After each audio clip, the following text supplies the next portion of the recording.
In the heart of Brussels, the air was thick with tension as the European Union ambassadors gathered for an unprecedented meeting.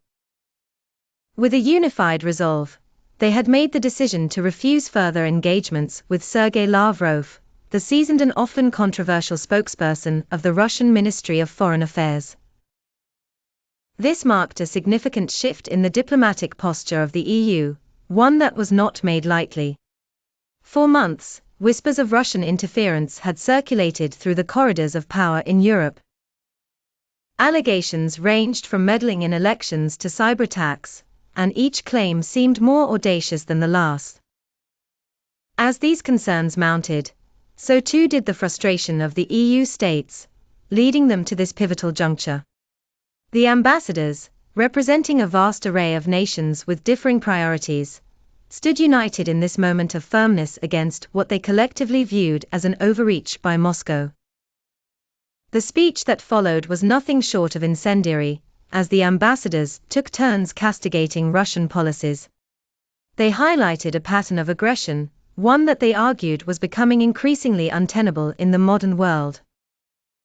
They decried the annexation of territories, the destabilization efforts in sovereign nations, and the blatant disregard for international norms. While phrased in the formal language of diplomacy, their message was unequivocal: Russia's actions were unacceptable, and the EU would not stand idly by.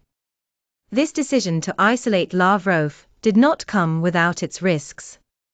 The ramifications for international diplomacy were manifold. Russia, a major player on the world stage, would not take kindly to such a public rebuke.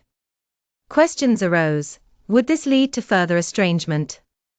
Could retaliatory measures jeopardize key agreements or bilateral talks crucial for global stability? Yet, many within the EU believed that this stand was necessary, a declaration of self-respect in the global arena. As the meeting adjourned, a new chapter in EU-Russia relations began. The ambassadors knew that this was but the start of a longer, more complex narrative. They returned to their respective missions with the knowledge that the true impact of their decision would unfold in the days, months, and perhaps years to come. The world watched, waiting to see how this bold move by the EU would echo across the diplomatic landscape, reshaping alliances and challenging the status quo.